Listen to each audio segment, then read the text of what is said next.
On en lit, on en suit depuis quelque temps sur les réseaux sociaux, les plateformes d'influence politique sur les médias sociaux, justement, se multiplient, relaient des informations parfois crédibles, parfois attribuées à de la manipulation. En tout cas, elles redessinent le rapport des citoyens en général à la vie publique. Dans ce contexte assez sensible, nous revenons sur la question et justement pour comprendre l'origine des multiplications de ces pages et comptes engagés et justement comment distinguer la vraie information de la fausse. On en parle avec un expert en communication, Adéfi Deyon, en communication digitale, je précise. Adéfi Deyon, bonjour et bienvenue. Merci d'avoir accepté notre invitation. Je vous en prie. Alors déjà, je ne sais pas, vous l'avez certainement remarqué puisque vous êtes un acteur des réseaux sociaux, on se rend compte quand même qu'il y a une certaine prolifération de ces plateformes d'influence politique. Plus précisément, qu'est-ce que cela révèle selon vous? Je pense que la multiplication de ces plateformes rime avec une certaine démocratisation qui va avec l'ère du numérique qui nous caractérise. C'est une démocratisation presque directe entre gouverneurs et gouvernés, parce que désormais, n'étant pas sur le terrain, les gouvernants sont au courant des faits sociaux via ces plateformes, parfois des dénonciations, parfois des revendications.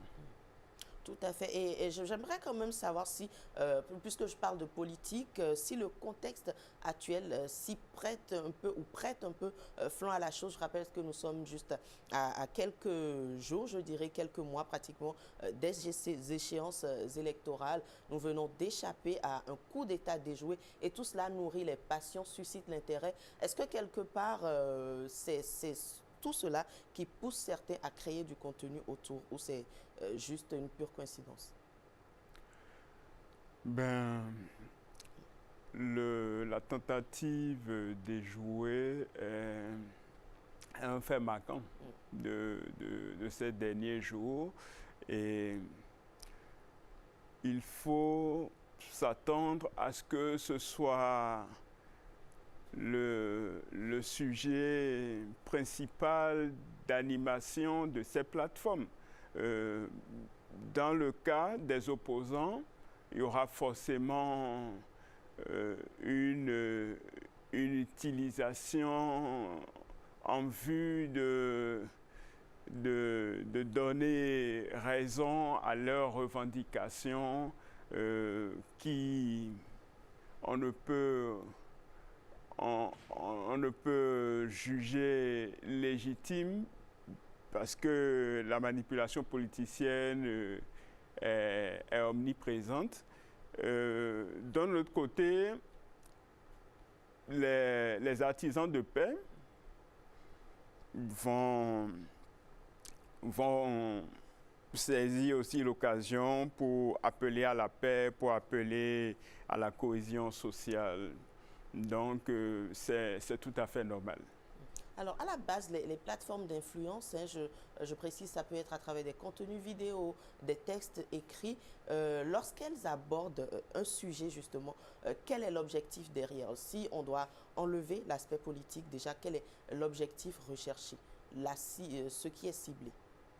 L'objectif, c'est l'adhésion populaire. D'accord. C'est l'adhésion populaire. C'est du leadership d'opinion. D'accord. C'est du leadership d'opinion.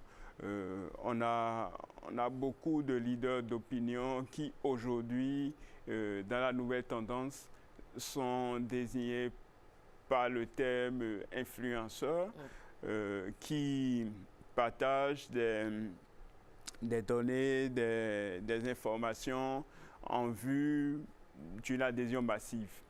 D'accord. Et justement, je vais dire, nous sommes tous un peu consommateurs de ces canaux-là. Vous, je le sais, moi également, en tant peut-être que simple téléspectatrice ou spectatrice plutôt. À quel moment on arrive à faire la différence et à sélectionner ce qu'il faut consommer, puisque tout vient à nous? La retenue et le recul sont des filtres indispensables pour le destinataire.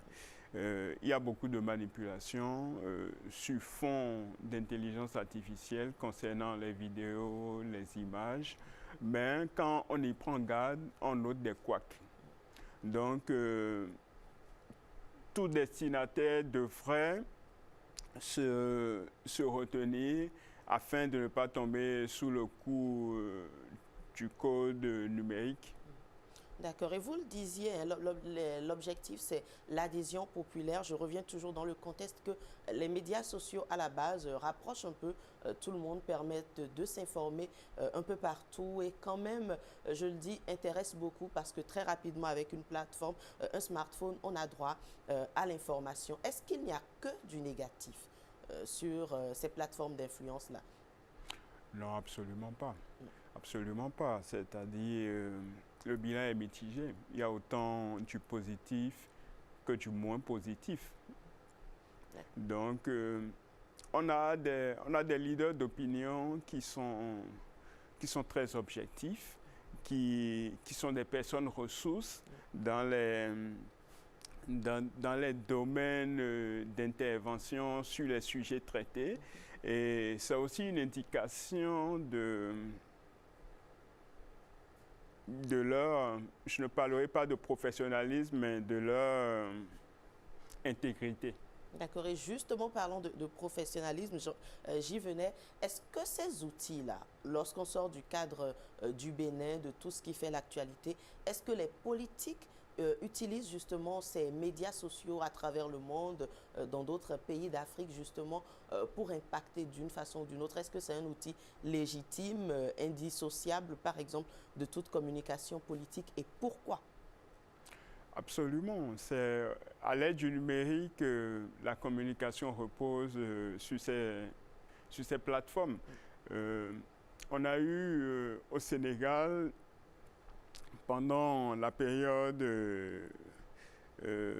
préélectorale et électorale, le PASTEF qui a beaucoup usé des médias sociaux pour la mobilisation, pour l'engagement.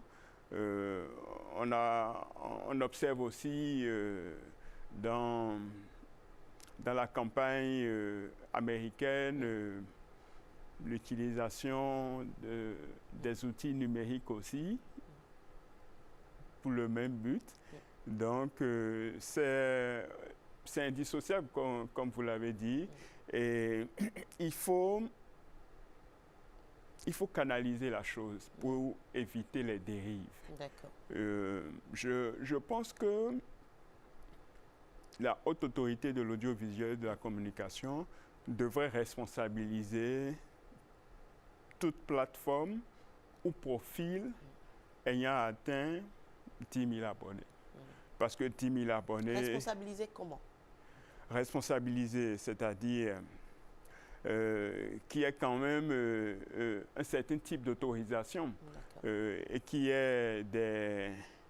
Ce qui se fait déjà un peu. Oui, et qui ait des exigences semi-professionnelles. Afin de cadrer tout ça, pour éviter les dérives. J'aimerais quand même insister sur le côté positif. On parle de politique, on sait que ça engage tout un peuple, ça engage les pouvoirs publics. Quels peuvent être les bons côtés, vous en tant qu'expert, quels peuvent être les bons côtés de l'utilisation de ces plateformes d'influence en politique? Ben, le bon côté, c'est faire adhérer massivement à des causes, à des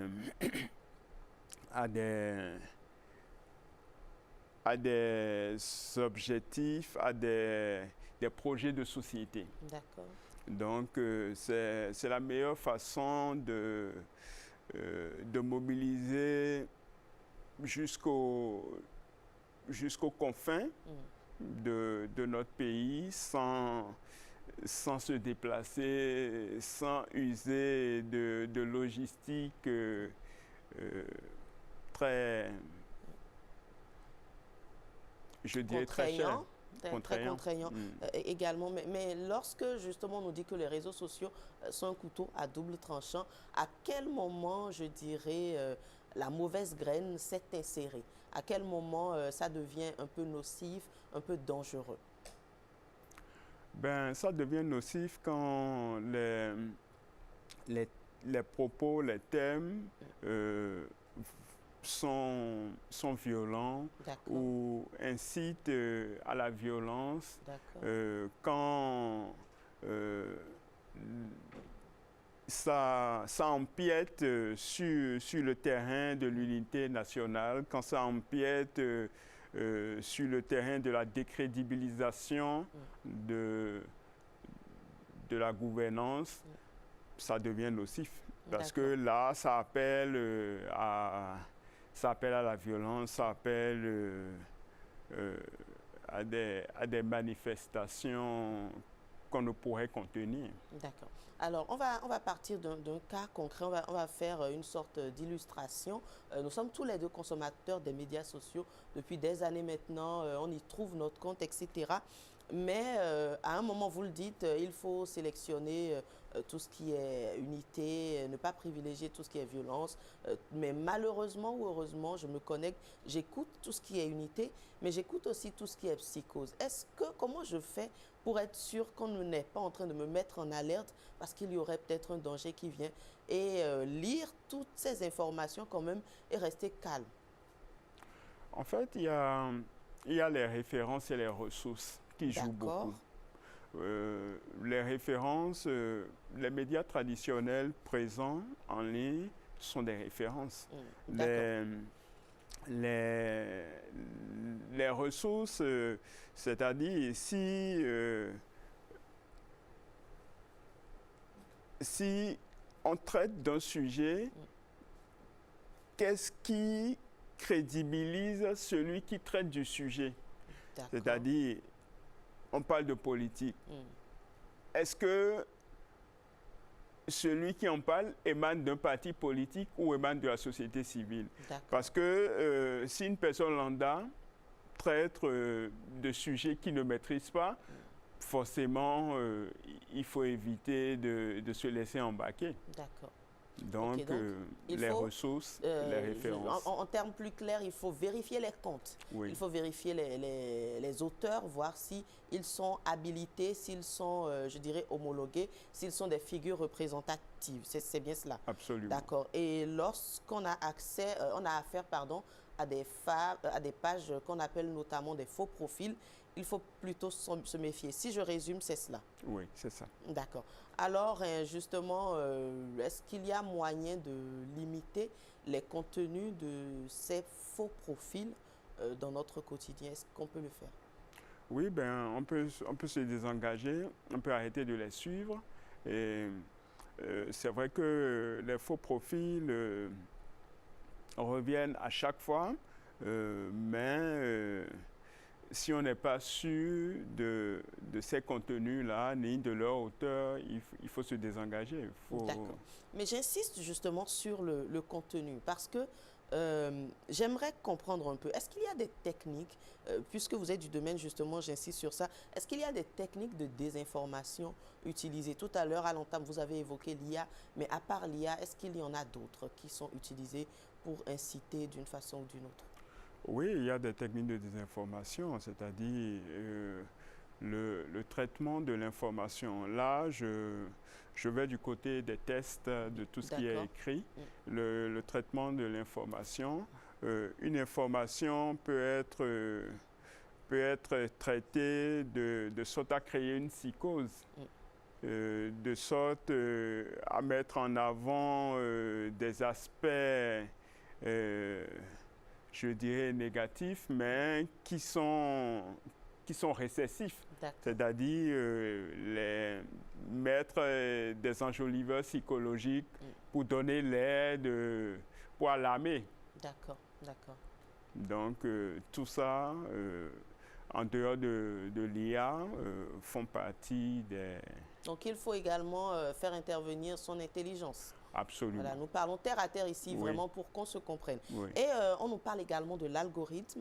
Je ne suis pas vraiment experte du domaine, mais je sais que l'algorithme est important. Comment faire pour contrer cela quand je ne me sens pas adapté à une information, je précise, politique. Comment faire pour ne pas permettre à cela de tout le temps venir dans mon fil d'actualité, si je puis dire? Ben, le fil d'actualité, c'est la place du marché. D'accord. La place du marché. Il faut, comme je l'ai dit tantôt, beaucoup de retenue, il faut beaucoup de recul, et il faut du désengagement. Mais sur la place du marché, tout circule, hein. Tous les produits du marché sont présents. Donc, il faut c'est-à-dire, il y a par exemple des actualités qui circulent qu'on n'a pas besoin de lire. C'est-à-dire, quand tu lis les premières lignes, avant de cliquer sur la suite. Sur la suite, ben, donc, il faut lorsque je fais passer, l'algorithme évite de me ramener cela. Oui. D'accord. Pour préserver peut-être mon équilibre et ma santé mentale. Donc, je précise que selon le type de contenu politique, je fais un résumé sur ce plateau rapidement pour conclure. La période s'y prête un peu. Les politiques sont très actifs en ce moment parce que c'est l'un des meilleurs moyens de se rapprocher des populations, si je vous suis. Et en termes de contenu, on peut sélectionner selon, bien entendu, ce qu'on a envie d'entendre, que cela soit de la psychose, une alerte, ou que cela soit justement une autre forme. Merci de nous avoir édifiés sur... Je rappelle que vous êtes expert en communication digitale, c'est bien cela, à Défi d'Union.